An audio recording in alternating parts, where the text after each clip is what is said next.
rares, and NCA is gonna lead the way. Next up is gonna be blue, and let's get it rolling. Yeah. First up, Archangel Elspeth. 2 white for a legendary planeswalker Elspeth. +1. Create a 1/1 white soldier creature token with lifelink. -2. Oh, it has 4 starting loyalty as well. Good to point that out. -2. Put 2 +1/+1 counters on target creature. It becomes an angel in addition to its other types and gains flying.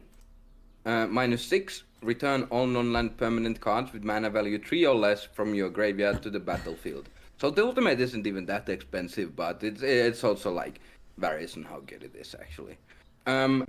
Yeah, it's a 4-mana planeswalker that pumps out bodies with some nice other things. It kind of reminds me of Chaya, I think, was the 4-mana thing that pumped out 1/1 prowess tokens. Yeah. Yeah, it kind of reminds me of Chaya, which was good, very good, but it wasn't like backbreaking or anything. 1/1 lifelinkers are probably a little bit better, but the -2 is really nice. That's like most of what I'm looking at in this guy, and it has a lot of loyalty. But you can just give something +2/+2 and it gains flying forever, and then they kind of have to deal with Elspeth. Well, they can just kill the creature and deal with Elspeth, generally speaking, but still. They kind of have to deal with Elspeth, and you have a big flying angel beating them down. And, well, even at full loyalty, you just start pumping. You probably almost always go +1 first, except if you top take this later on. But this is really hard to kill after you make a 1/1. Really hard to get rid of because it has like 5 loyalty, outside of having a removal spell for Elspeth. Still, I'm not like super high on this card. Like I think it's very good, but it's I don't think it's like A+ or anything. I'm gonna give it an A-. I'm on an A- or an A as well. I mean, okay, so you plus it, and it's like, oh, you just made a 1/1 lifelinker, but then it's 5 loyalty, and then it's gonna get +1 next turn. Like it protects itself while plussing, and the -2 is nothing to scoff at. And sometimes you're gonna use -6. This is so weird that now that we have flying counters, the creature is getting flying, which you're kind of gonna have to remember somehow.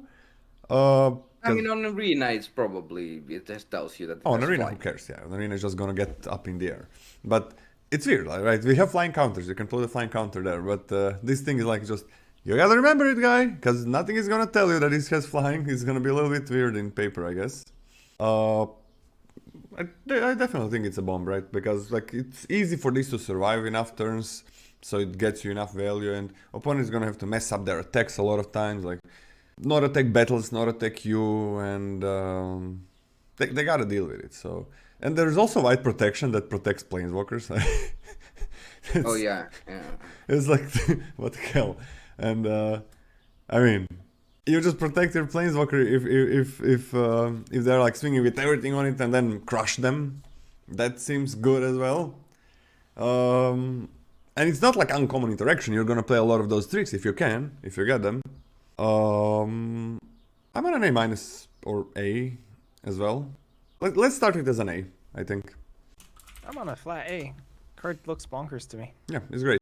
Okay, Boon-Bringer Valkyrie. 3 white for a creature angel warrior. It's a 4/4 with backup 1. And there's flying, first strike, and lifelink. What the fuck? If flying and lifelink wasn't enough, you got that first strike and so on. This card seems excellent. I'm like, sure, it does die to Doomblade. Sure, but you still got to hit in for like flying and lifelink on something. Or something else.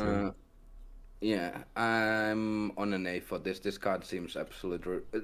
It's not as good, I think, as some of the like other similar-ish cards we've seen because it's 5 mana, but it's still really fucking good. I'll give it an A. Yeah, it's I'm gonna give it an A as well. What the hell happened here? Like Sarah's like it's okay. It's not Sarah's Angel, doesn't have vigilance, but like flying first strike, lifelink. You'd never raise this.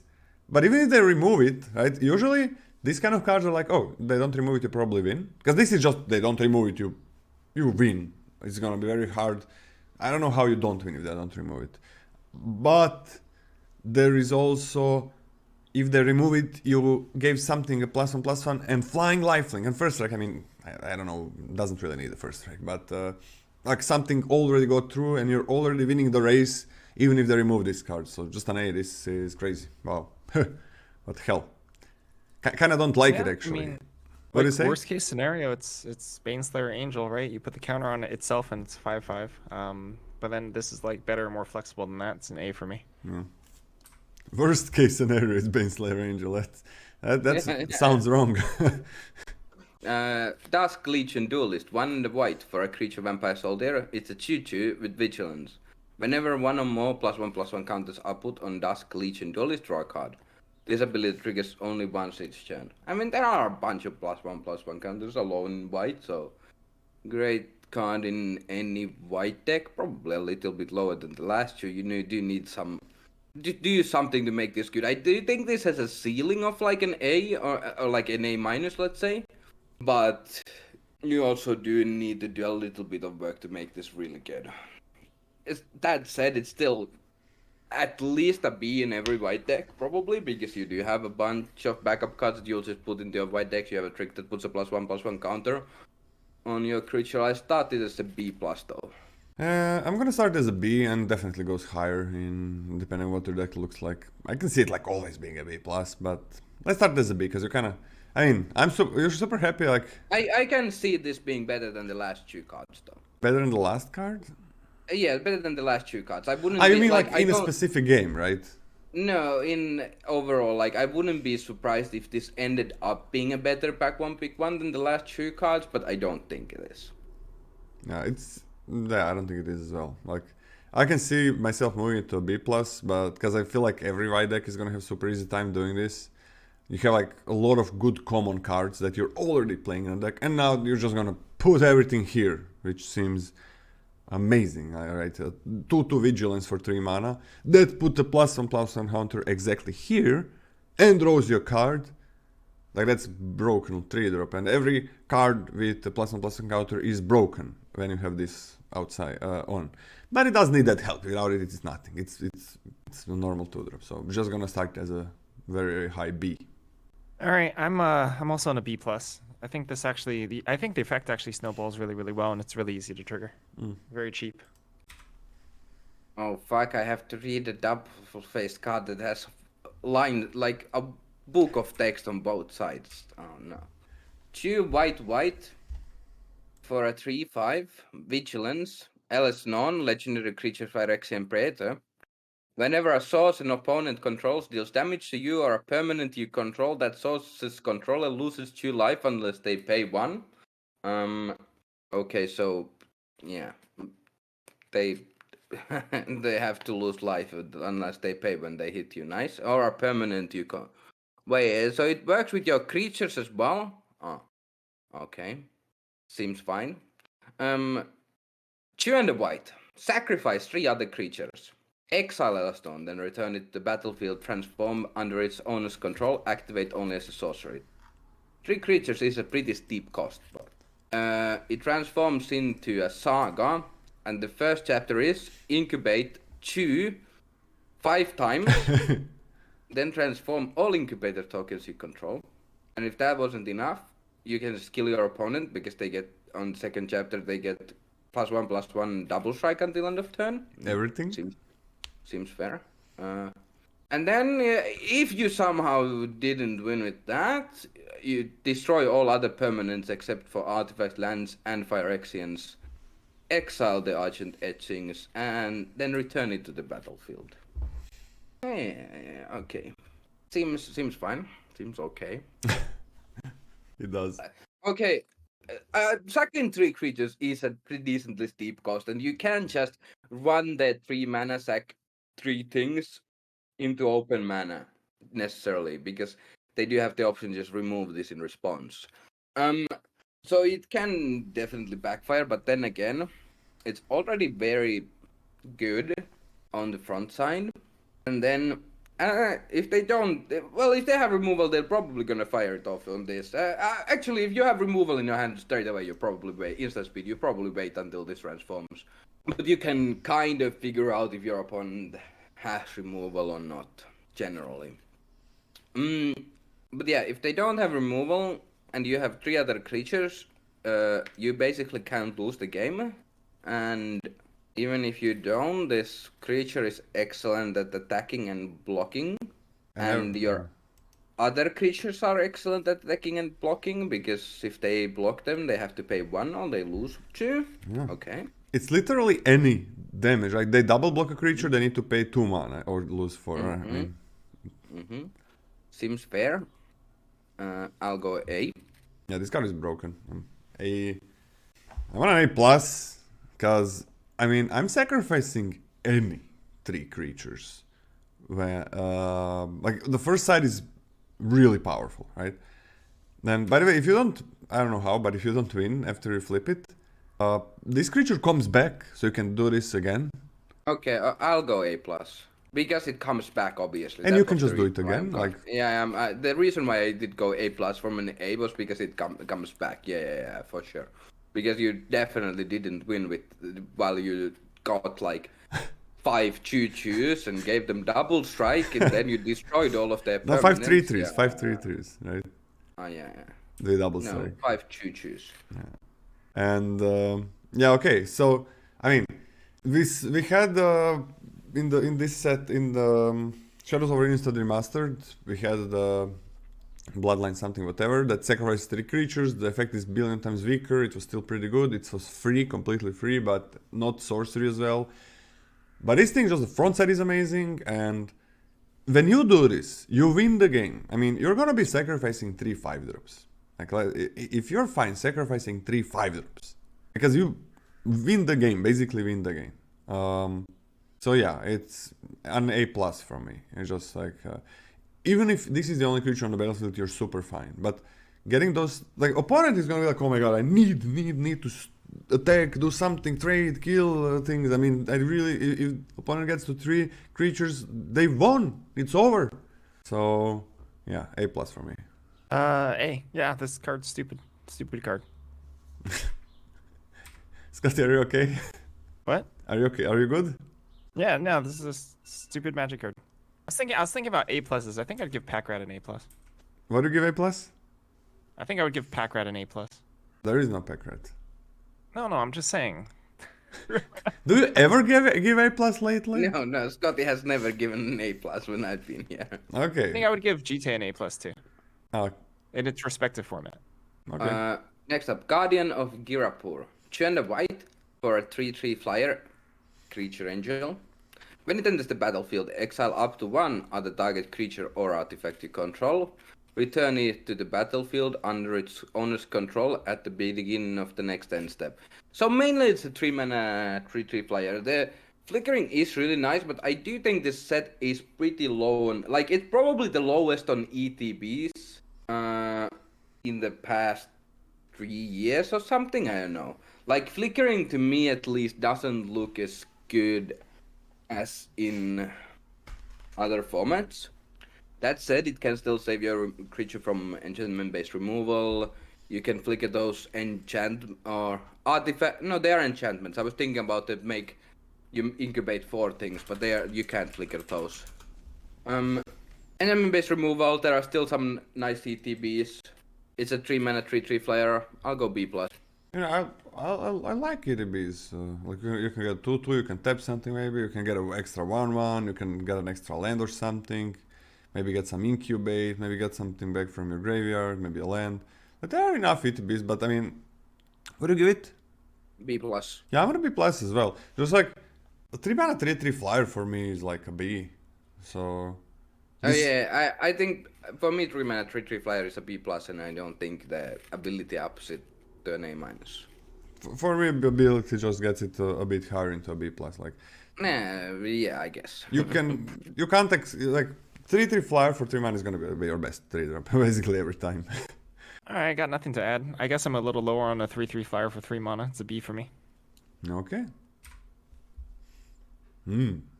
Heliod, the Radiant Dawn, 2 white for a legendary enchantment creature god, just like me. It's a 4/4, and when it enters the battlefield, return target enchantment card that isn't a god from your graveyard to your hand. And obviously, by just like me, I meant in Magic the Gathering. And then you can pay 3 and a Phyrexian blue to transform it. It transforms into a 4/6. Now it's a Phyrexian god. You may cast spells as though they had flash. Spells you cast cost 1 less to cast for each card your opponents have drawn this turn. Okay, so basically the backside does nothing.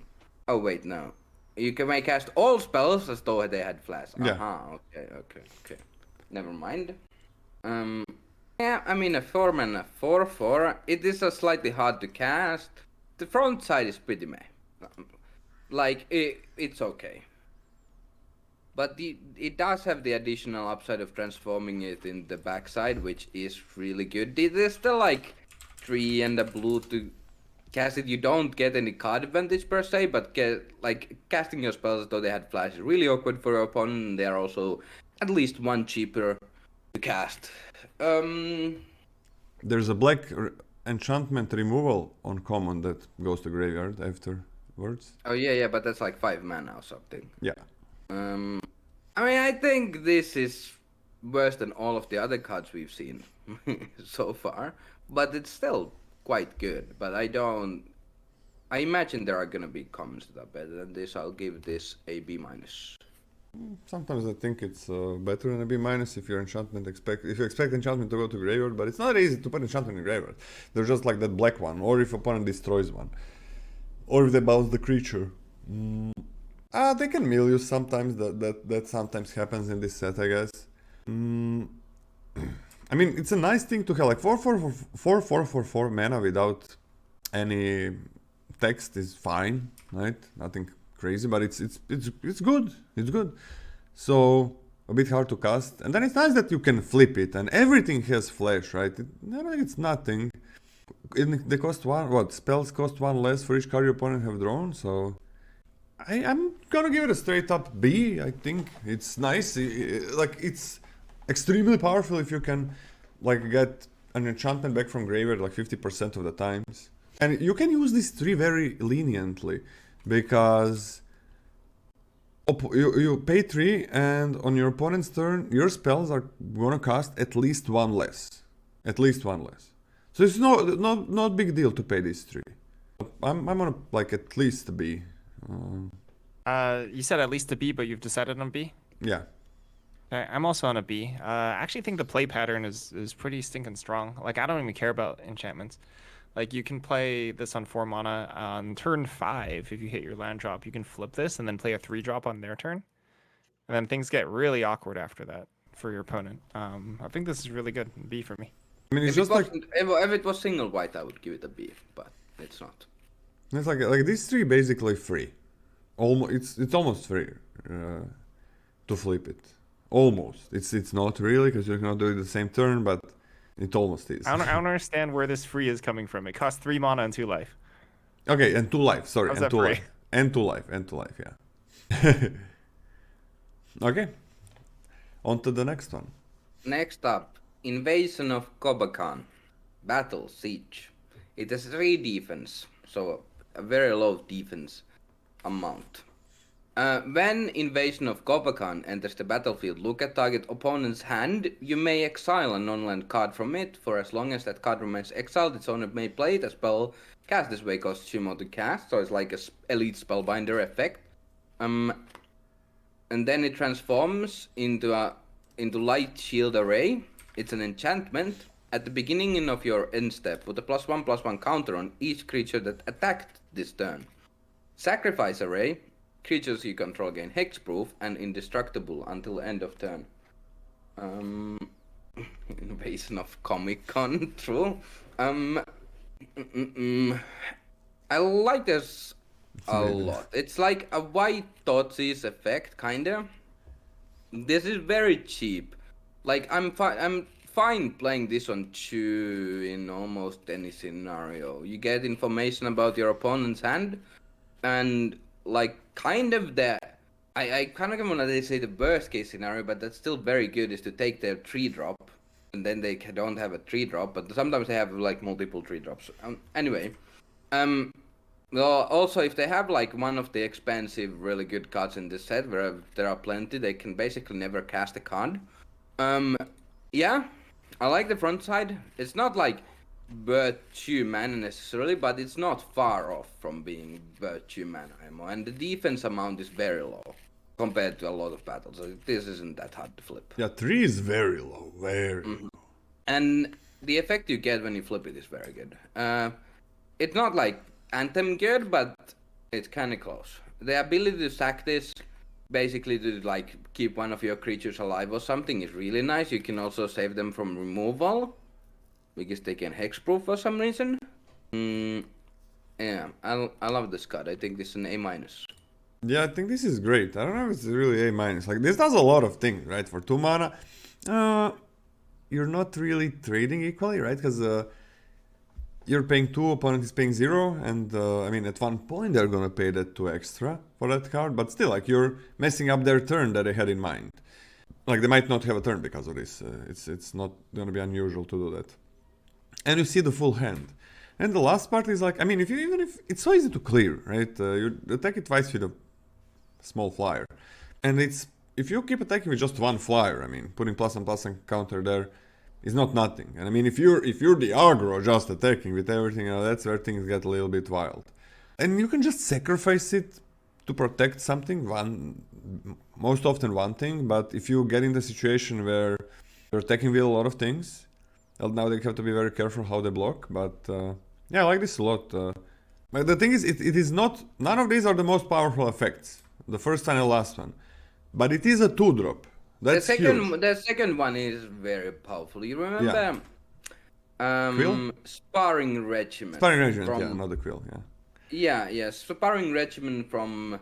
Yeah, like way better. 6-7. Yeah, I mean, I think no. The backside on this is better than Sparring Regiment, because Sparring Regiment did only give 1 counter. It did give right away. Yes, and it might have untapped it. I don't remember. And it gave it right away. It untapped and gave it right away. Yes, but like this is the backside is really powerful, and yeah. I do think the front side is also pretty good. Like I think it's on turn 2. I'm fine. I'm definitely fine in paying 2 for this effect, and even later on, this effect is still pretty good for 2 mana, I think. Like, it's not the card you would put into your deck, but I don't think it's far off. I think it's pretty close.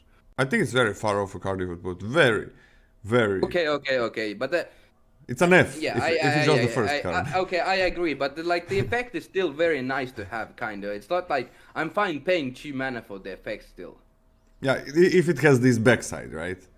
Yes. Yeah, the first one is just an F, but a lot of the battles would be Fs on the front side, so it doesn't really matter. But it's just 3 to clear, and even just 1 creature attacking is pretty good, and you're gonna save one of your things. And you gotta remember, like, it's only 3 defense, and it is 2 mana. 2 mana is huge. It's like, it's a huge difference over like paying 3 or 4. You can just sneak this in sometimes and just clear it. That shouldn't be too hard, right? A lot of the turns you have some damage to deal to their face, and 3 is not. I think 4 might be a bit harder, 5 even harder, but 3 is something that a lot of turns you're just gonna have that 3, and you're just gonna play a normal game, and you're definitely gonna have that 3. It's gonna be so interesting against battles, like when you're figuring it out. Okay, what colors are they playing? Do I wanna get into a situation where opponent has 4 damage to face, that they can where they can attack the battle that they just play, or maybe 5 depending on what colors they're in. But I don't think you're rarely gonna be playing around 3. Man, it's gonna be so interesting to attack in this set. Yeah, I'm on a B+ for this one. I really like it. I think it's very easy to sneak this in, and for this to do work, right? It's never gonna do nothing. You don't even need to ever attack with this, but of course you wanna. Scotty? I'm also on a B+.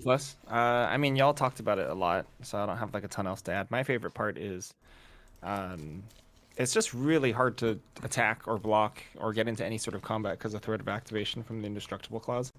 Yeah, and the front side also does help in like flipping this, kind of in a weird way, because you see your opponent's hand, you know exactly what they have, or at least almost exactly what they have, and you can kind of disrupt their curve at least somewhat. Yeah. Or like their trick or combat trick or something that you would have a problem with. Yeah, really good card. Okay, next up, Invasion of Theros. 2 and a white for a battle. It has 4 defense. When it enters the battlefield, search your library for an aura god or demigod god. Reveal it, put it into a hand, then shuffle. And then it flips into Ephara, Ever Sheltering. It's a 4/4 legendary enchantment creature god. It has lifelink and it is destructible as long as you control at least 3 other enchantments. Whenever another enchantment enters the battlefield under your control, draw a card. There are the uncommon enchantments are in this set, so I don't think it's by... Oh wait, they aren't auras. Fuck. You can't even search them up. So basically you can search up the pacifism. That's about it. At below rare. There are some shit blue removal spells, and I guess one black removal spell. It's also not much better than the blue removal spells. I guess if you have 2 of the pacifism effect, is this still good enough? I don't think so. If you can look at this like 3+2 removal. Yeah. In those decks. But you kind of need to spend the removal probably to ever flip this card. So you like it's unlikely that you can flip this without spending the removal if you search up for a removal, which is the most common thing you can search up for.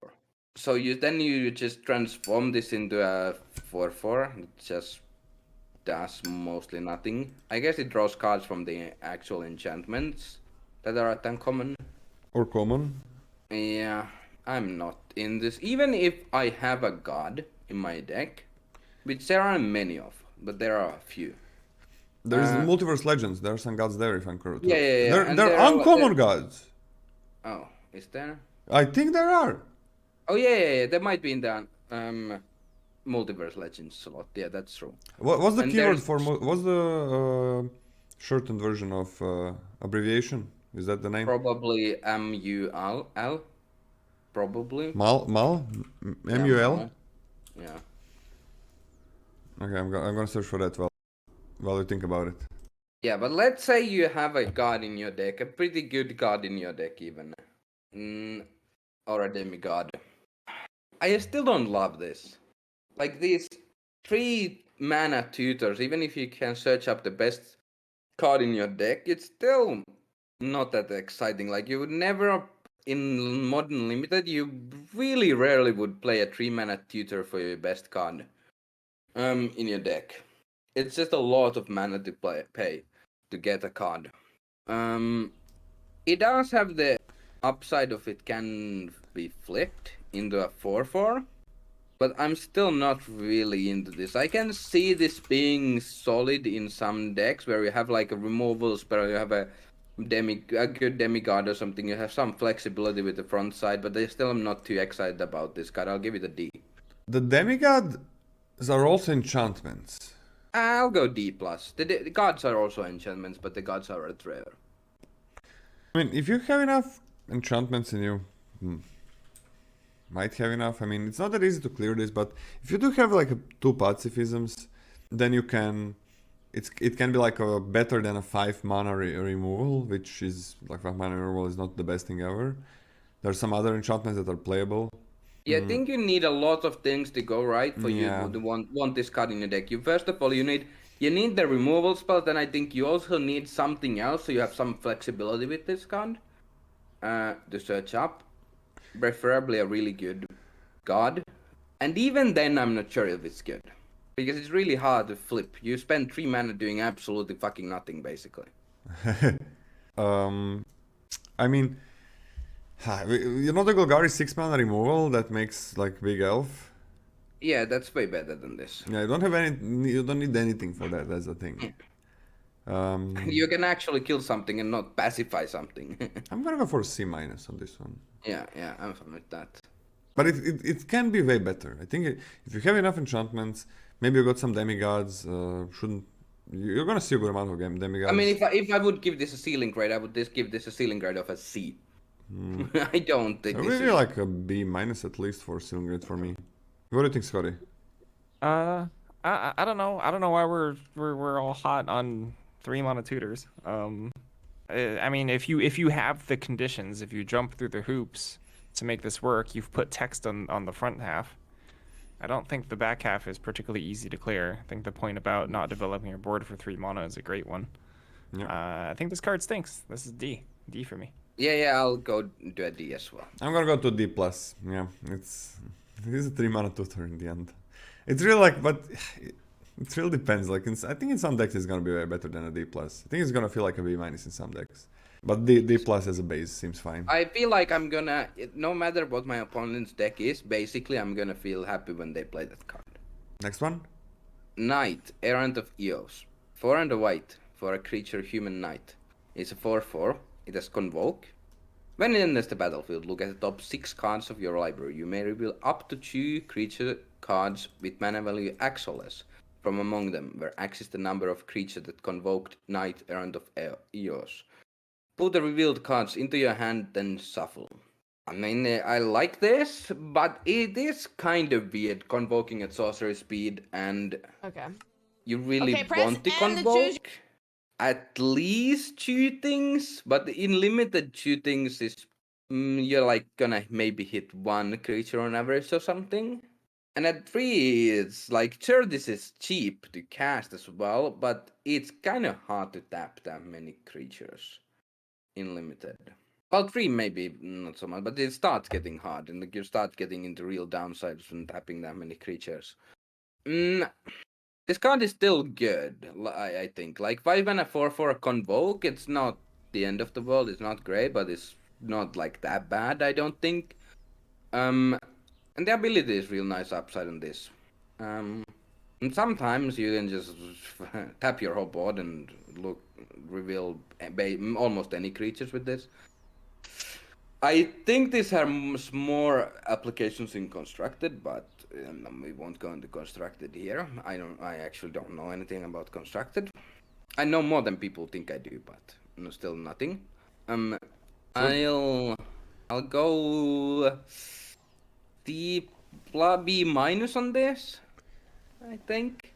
I just don't love the 5 mana 4/4 Convoke is kind of not what I want, but the ability is really nice. Like, you can look at the top 6, and I don't think it's too hard to get a 2-drop. I mean, in combinations of 1-drops and 2-drops, how many are you usually playing in a deck? What do you think? What do you think? The usual deck, how many 1-drops and 2-drops is it gonna have?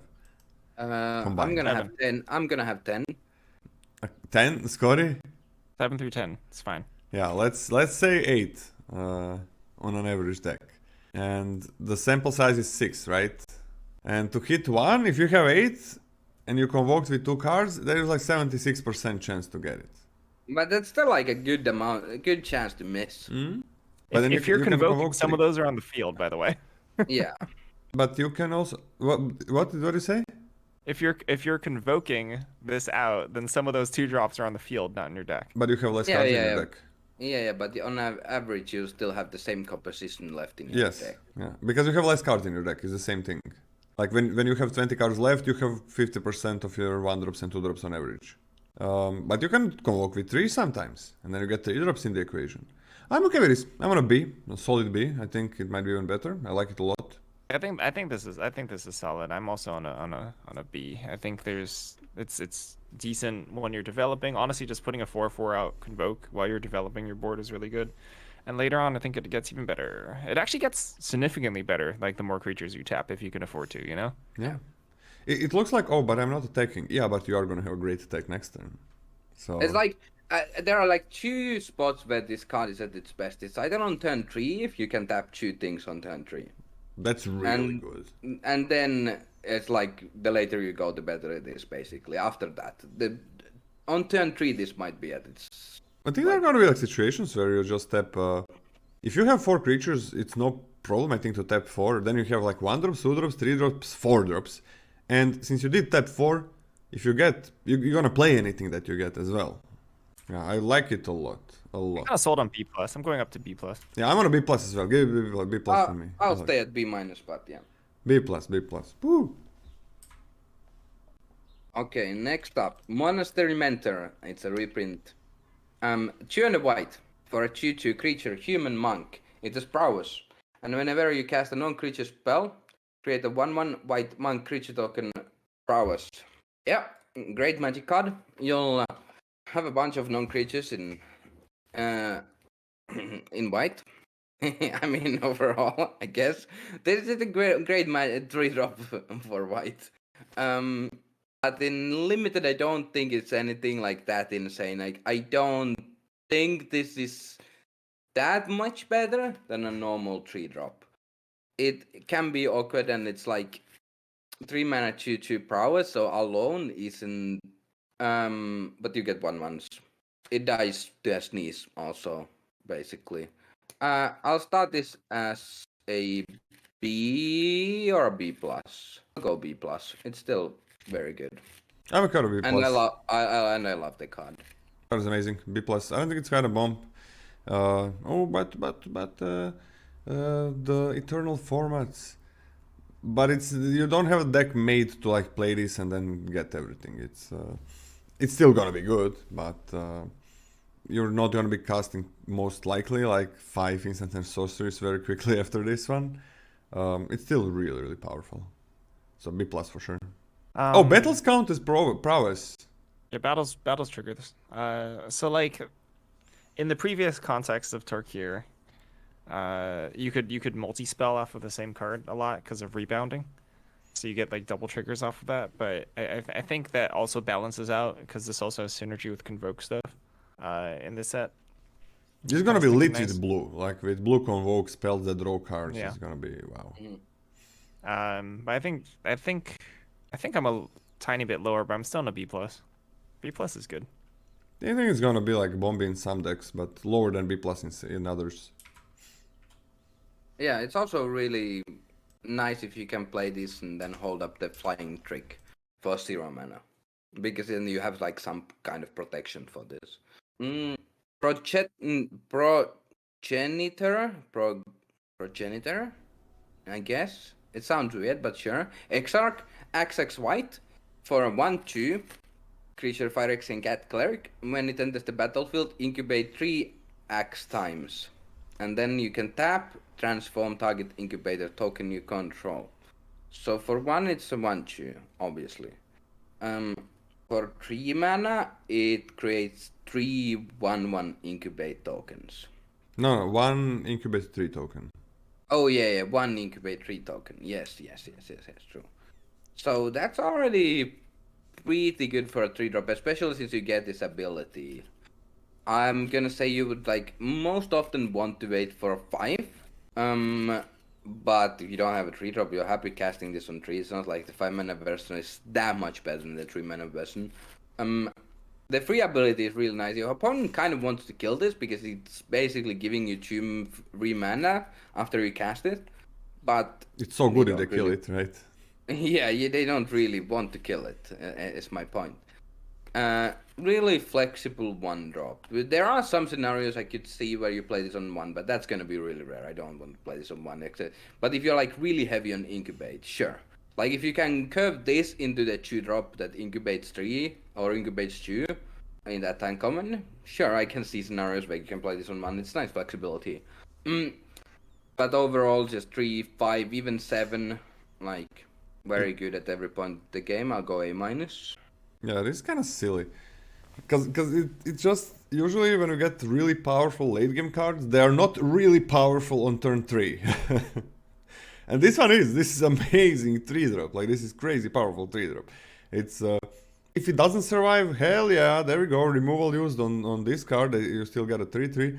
And if it does, that 3/3 has haste. It's not like it's not gonna block, but it's gonna be able to attack, and you still get this 1/2 on the battlefield that can still have this ability, and that's a 3-drop, right? That's like one of the worst cases for this card, right? When you get to 5, 7 mana, it gets a bit out of control. Yeah, it's just because it doesn't do all of that at the same time. For example, like I think I'm between like A minus and a B plus, but I'm gonna go with a A minus just because of the flexibility as well, because it's great at any point of the game, and it can be a one drop if you really want that. But you kind of don't. But it can. So yeah, A minus for me. In a weird way, this is a question, I guess. In a weird way, the effects on the game are comparable to Glissa. Yeah, I was thinking about Glissa. Yeah. And I'm wondering if you like this card better than that. No. Considering that this is monocolored. Yes. Okay, so and see that reflects in the grades too. But mainly because this is monocolored. Yeah. And I it think can I'm be a also 3-drop, but I don't like it more. But it's close. It's kind of close, but And also Golgari always sucks, so it's like, yeah. Yeah, that's gonna be maybe a problem. Do you like it more than Glissa, Scotty? I don't, but it's monocolored, so I would pick it higher. Okay. What do you give it in the end, Scotty? A minus. All right. Sunfall. 3 white. Sorcery. Exile all creatures. Incubate Axe, where Axe is the number of creatures exiled this way. Sure. So, now you get a 5-mana Wrath, and then you get a huge creature, basically. One-sided red on 5. Yeah, it's kind of like the one in Shadows over in Shadows Remastered, whatever. You get a 4/4 Angel on a 6-mana Rat if you have Delirium or something. No conditions need to be met here. Yeah, but this is one cheaper, which is really nice. Like 5 versus 6 mana on Rats is quite big. It's huge, I think. And you just make like a Rat that gives you some board presence after that is really good. That said, there's still the incubated token does still die to removal, and it's like you still get the head on board, and your opponent probably doesn't have much left. You can play around with like you having this and so on. I think this is better than White Sun's Twilight. Yes. But I also notoriously would have picked Chorus over White Sun's Twilight. So I'll give this an A. I'm gonna give this an A plus. This is fucked up. This is wrong. It's just like it's a 5-mana one-sided board wipe. Jesus Christ. One of the best cards I have ever seen for limited, and you can also be ready for this. Like sometimes for 6-mana raids you can't really be ready because you're waiting for a few turns to get that 6th land. So you can't just set up the board and then be 100% that you're going to have the 6th mana. For 5 it's very much more manageable. Plus you can also go all in, and then when you feel, oh, maybe this is not that good for me, okay, let's pull the trigger. You can also play a couple of battles instead of creatures, right? You play 1 or 2 battles and opponent's like, what is this guy doing? Like, these battles are not good. They're losing. They don't have a board presence, but they're playing battles. What the hell? And then you pull the trigger, and then you have this creature that's gonna have haste next turn, and you have the battles in. So, Jesus Christ, B plus and A plus, and in this set, probably even better than in a lot of other sets. Oh, that is funny. If your opponent hasn't cracked their incubate tokens, this doesn't actually hit it. Oh, that's true. That's true. But yeah, this card's messed Also up. doesn't hit battles, but they have a hard time cracking battles. Same works for you, right? If you didn't crack your incubate tokens, yeah. And you know that you don't want to crack your incubate tokens. Opponent doesn't know that they don't want to do it. Yeah, this is an A for me. Messed up card. Messed up card. Okay, we are done with white rares and mythics, and.